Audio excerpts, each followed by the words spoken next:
हाँ भी बच्चों, अब अपने करते हैं रेस्पिरेशन, जो अपना चैप्टर है उसका पार्ट 3।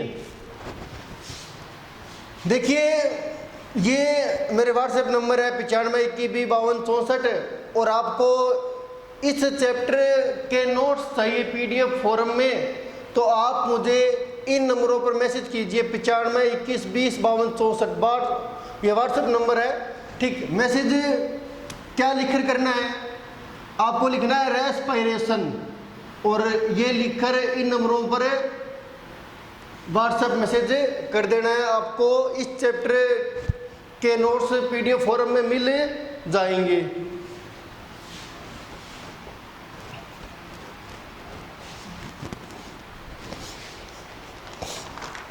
देखिए पिछली क्लास में अपनों ने ऑक्सी तथा अनऑक्सी श्वसन के बारे में पढ़ा था। आज अपने देखेंगे श्वसन की क्रिया विधि। श्वसन की क्रिया विधि, श्वसन की क्रिया विधि।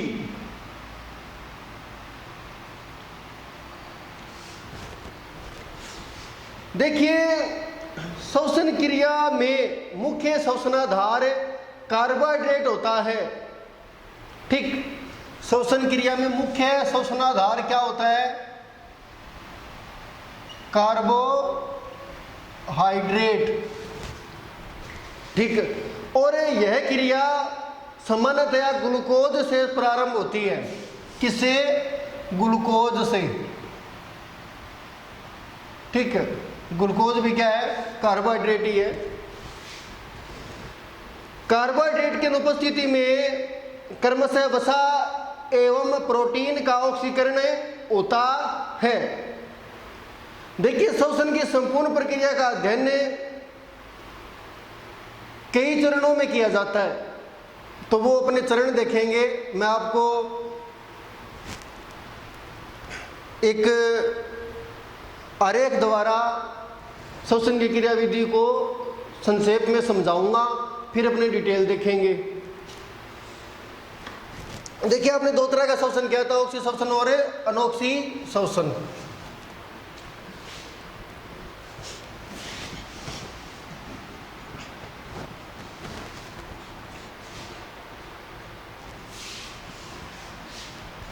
देखिए सबसे पहले कार्बोहाइड्रेट। कार्बोहाइड्रेट का मतलब यहां पर जो जटिल कार्बोहाइड्रेट है ना, कॉम्प्लेक्स कार्बोहाइड्रेट है। ठीक है, ग्लूकोज तो सिंपल कार्बोहाइड्रेट है। ठीक, सुक्रोज तुलनात्मक रूप से थोड़ा जटिल कार्बोहाइड्रेट है। स्टार्च उससे भी ज़्यादा जटिल कार्बोहाइड्रेट है। ग्लाइकोजन उससे भी ज़्यादा जटिल कार्बोहाइड्रेट है। तो दो जटिल कार्बोहाइड्रेट्स है वो सबसे पहले किस में कन्वर्ट होते हैं? ग्लूकोज में। ठीक, ग्लूकोज में श्वसन की क्रिया विधि चल रही है भी। ये जो कार्बोहाइड्रेट है वो जटिल कार्बोहाइड्रेट वो सबसे पहले किस में कन्वर्ट होगा? ग्लूकोज में। ठीक, और ग्लूकोज से बनेगा पायरुविक एसिड। ग्लूकोज से क्या बनता है? Pyruvic acid. ठीक, पायरुविक एसिड। ध्यान में रखना कि ये जो प्रक्रिया है ना, ग्लूकोज से पायरुविक अम्ल का बनना, इसको कहते हैं अपनी ग्लाइकोलाइसिस। क्या कहते हैं? ग्लाइकोलाइसिस। और ये जो प्रक्रिया है, ये जो प्रोसेस है ग्लूकोज से पायरुविक अम्ल का बनना, या जो ग्लाइकोलाइसिस है, ये कहां पर होता है? अभी कोशिका द्रव्य यानी साइटोप्लाज्म में। ठीक, तो देखिए श्वसन की क्रिया विधि चल रही है, और मैंने आपको बताया कि जो जटिल कार्बोहाइड्रेट है वो सबसे पहले ग्लूकोज में कन्वर्ट होंगे, और फिर ग्लूकोज का ऑक्सीकरण होगा और बनेगा पायरुविक एसिड। ठीक, और ये जो प्रक्रिया है ना ग्लूकोज से पायरुविक अम्ल का बनना, इसको कहते हैं ग्लाइकोलाइसिस। क्या कहते हैं? ग्लाइकोलाइसिस। और ये कहाँ पर संपन्न होता है? कोशिका द्रव्य में, साइटोप्लाज्म में। एक बात और कि ग्लूकोज से पायरुविक अम्ल बनता है, तो तो ग्लूकोज के एक अणु से, कितने अणु से, एक अणु से पारुई कमल के कितने अणु बनेंगे, 2। वो अपने आगे देखेंगे कैसे बनते हैं। ठीक, अब देखिए ये जो मैंने इतना आपको बताया है ना, इसमें ऑक्सीजन भाग नहीं लेती है। ठीक, यानी इसमें ऑक्सीजन की आवश्यकता नहीं है। ठीक, यानी जो ग्लाइकोलाइसिस है उसमें ऑक्सीजन भाग नहीं लेती है। अब देखिए आगे पारुई अम्ल का क्या होगा। पारुई अम्ल का भविष्य क्या है, यह डिपेंड करता है ऑक्सीजन की उपस्थिति या अनुपस्थिति पर। ऑक्सीजन की उपस्थिति या अनुपस्थिति पर।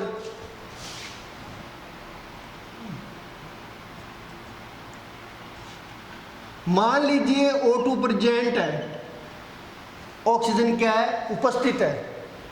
ठीक, तो यह पारुई अम्ल माइटोकॉन्ड्रिया में एंटर करेगा। भी किस में एंटर करेगा, माइटोकॉन्ड्रिया में। और माइटोकॉन्ड्रिया की मैट्रिक्स में यह किस में कन्वर्ट हो जाएगा, एसिटाइल कोएंजाइम ए में। ठीक, और एसिटाइल कोएंजाइम ए बाद में किस में एंटर करेगा, क्रेब्स साइकिल एवं ETS। ठीक, यानी एसिटाइल कोएंजाइम ए आगे किस में एंटर करेगा, क्रेब्स साइकिल क्रेब्स चक्कर में, और उसके साथ ही या उसके बाद जो भी है क्या चलेगा, ETS से चलेगा। कहने का मतलब है कि जो एसिटाइल कोएंजाइम ए है वो क्रेब्स साइकिल में प्रवेश करता है और उसके बाद में ETS से चलता है। ठीक, वैसे क्रेब्स साइकिल और ETS ठीक दोनों, ये नहीं है कि मतलब क्लियरली ये पहले होता है ये बाद में होता है। ठीक, कुछ टाइम ऐसा भी होता है कि दोनों साथ चल रहे होते हैं। ठीक, लेकिन इसको अपने लास्ट में पढ़ते हैं ETS को। तो एक बात और है कि कई बार अपने ETS को एक अलग ही टॉपिक मान लेते हैं। ठीक, ETS को एक अलग ही टॉपिक मान लेते हैं। ज़्यादा बेटर है कि उसको क्रेब्स चक्कर का ही एक अलग पार्ट मानना। ठीक, यानी एसिटाइल कोएंजाइम ए क्रेब्स चक्कर में प्रवेश करेगा, क्रेब्स चक्कर में भाग लेगा। ठीक, और उसके बाद में ठीक या उसके साथ ETS भी चलेगा।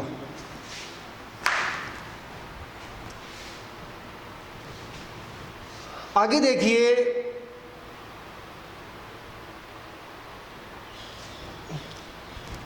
जब एसिटाइल कोएंजाइम ए क्रेब्स चक्कर में भाग लेता है एंड देन ETS चलता है तो इसका पूर्ण ऑक्सीकरण होता है। भी क्या होता है, पूर्ण ऑक्सीकरण।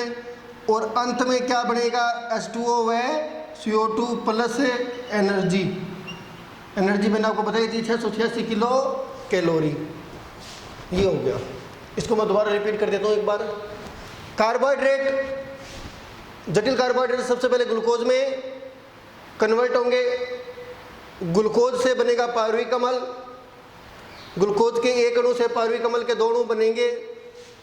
This process called glycolysis and this process take place in cytoplasm. यानी ये जो प्रक्रिया है वो कहाँ पर होती है, साइटोप्लाज्म में।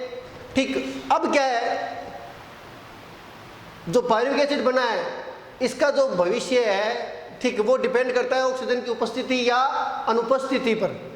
अगर ये ऑक्सीजन उपस्थित है तो ये पायरुविक अम्ल किस में एंटर करेगा, माइटोकॉन्ड्रिया में। और माइटोकॉन्ड्रिया की मैट्रिक्स में पायरुविक अम्ल किस में कन्वर्ट हो जाएगा, एसिटाइल कोएंजाइम ए में। और ये एसिटाइल कोएंजाइम ए आगे किस में एंटर करेगा, या इससे आगे क्या चलेगा, क्रेब्स साइकिल एवं ETS, इलेक्ट्रॉन ट्रांसफर सिस्टम।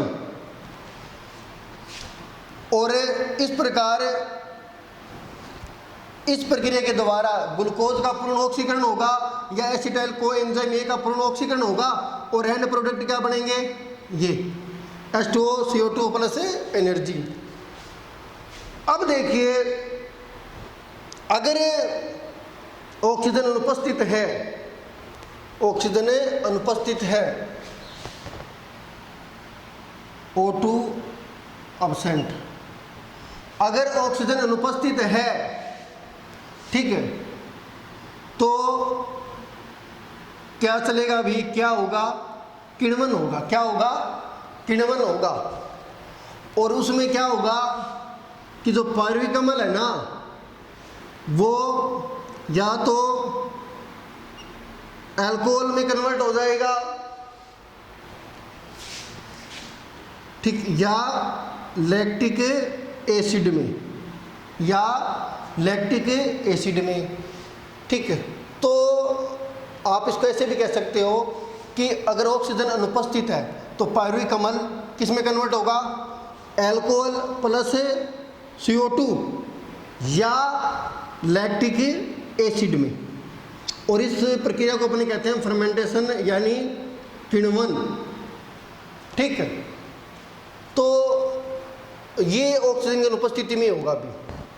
तो ऑक्सीजन की उपस्थिति में क्या होगा, किण्वन, जिसमें पार्विक अम्ल या तो अल्कोहल प्लस CO2 में कन्वर्ट हो जाएगा, या लैक्टिक एसिड में, या कोई अदर कार्बोनिक एसिड में। अब देखिए ये श्वसन की क्रिया विधि है। अब इनकी अपनी डिटेल देखेंगे, ठीक है। तो यहाँ पर जो मेन जो स्टेप्स है, जो चरण है, वो कौन कौन से हैं, अपने किसकी डिटेल देखेंगे। पहले देखेंगे ग्लाइकोलाइसिस की। किसकी, ग्लाइकोलाइसिस, ठीक है। फिर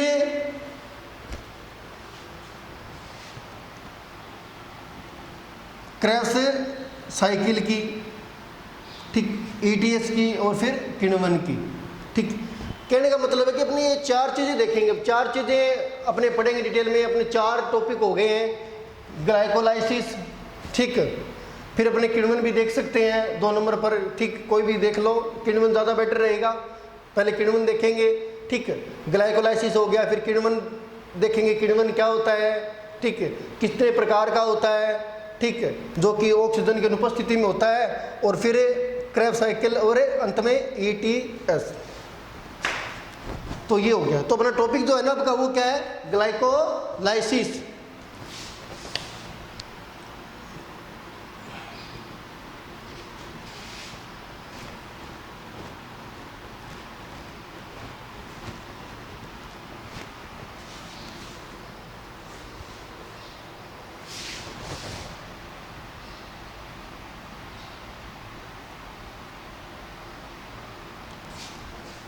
देखिए यहां पर मैंने एक आरेख द्वारा ग्लाइकोलाइसिस की पूरी प्रक्रिया को प्रदर्शित किया है, ठीक।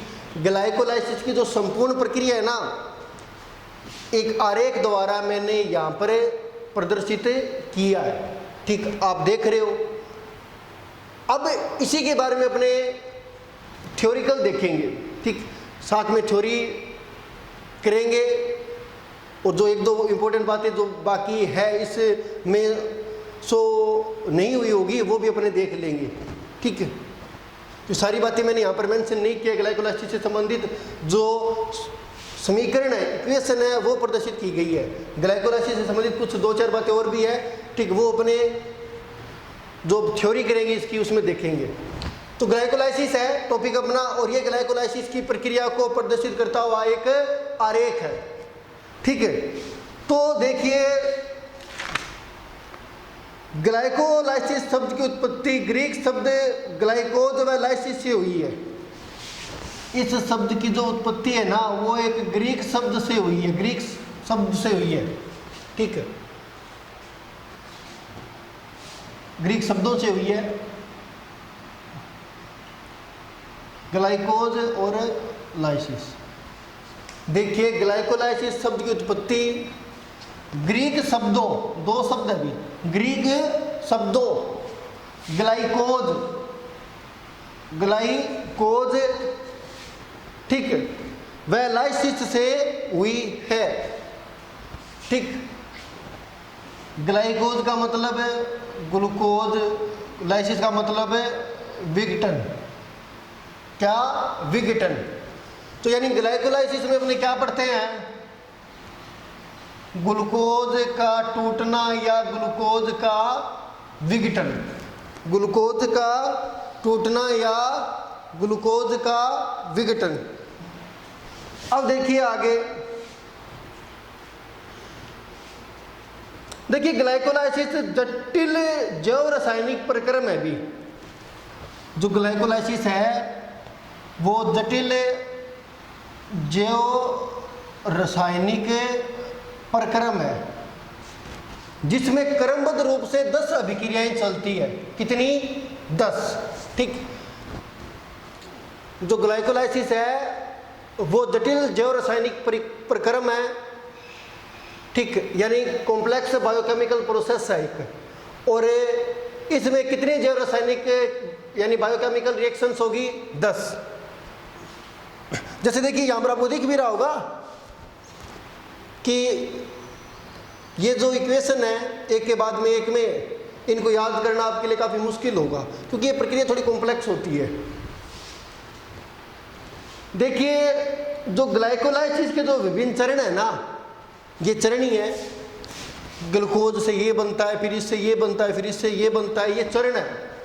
और इन चरणों की खोज 3 वैज्ञानिकों ने की थी। कितने वैज्ञानिकों ने? 3 वैज्ञानिकों ने। यानी ग्लाइकोलाइसिस की खोज या ग्लाइकोलाइसिस किस प्रकार से होता है, उसमें कौन सी जैव रासायनिक अभिक्रियाएं होती है, इनके बारे में किसने बताया था? 3 वैज्ञानिकों ने। पहला था एमडन, दूसरा है मेयरहोफ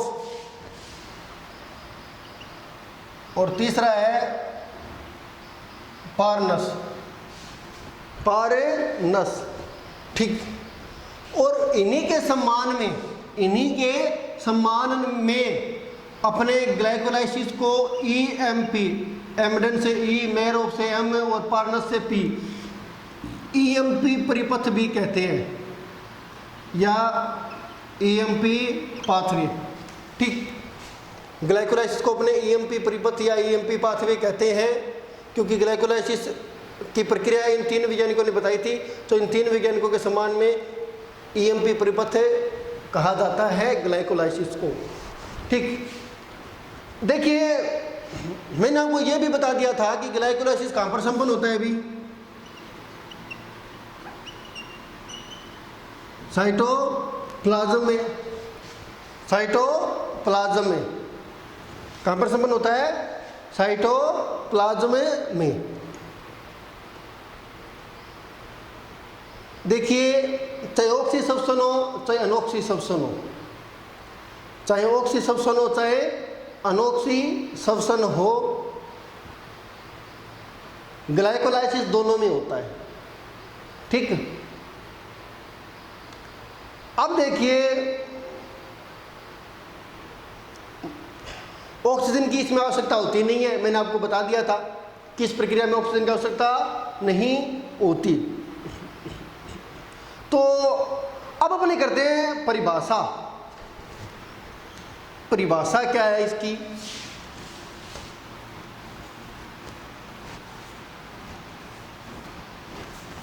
ग्लाइकोलाइसिस की क्या परिभाषा होगी भी?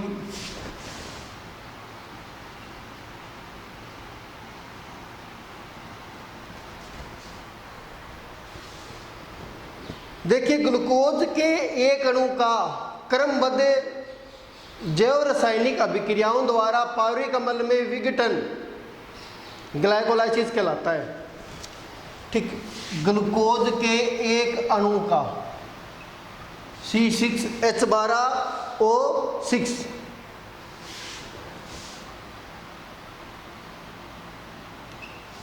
बात करें अपने ग्लाइकोलाइसिस की और अब देख रहे हैं परिभाषा।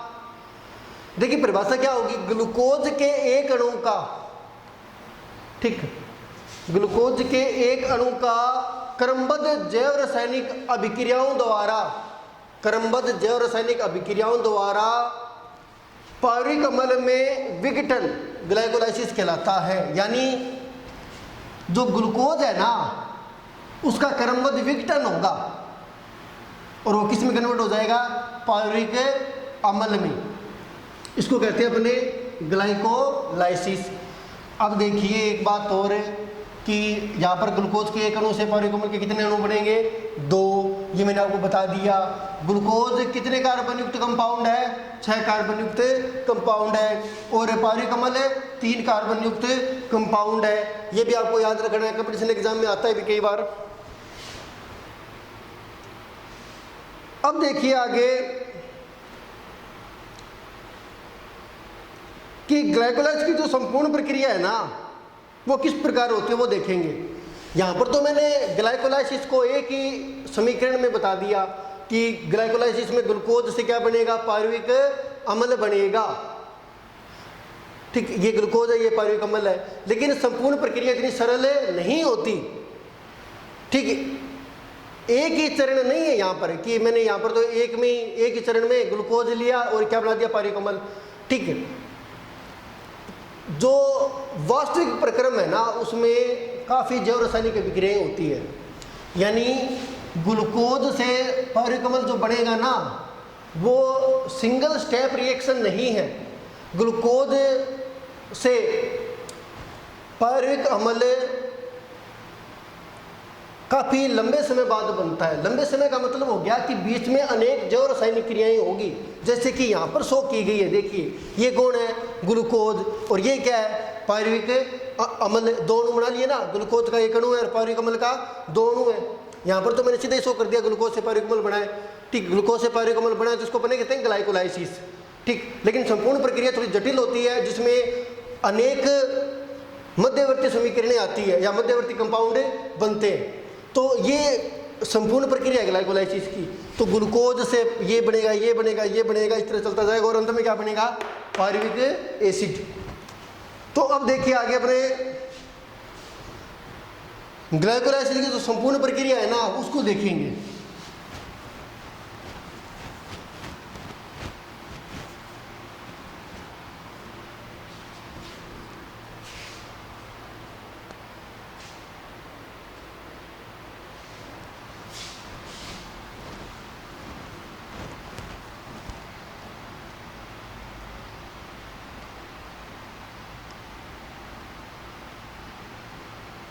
ग्लाइकोलाइसिस की संपूर्ण प्रक्रिया।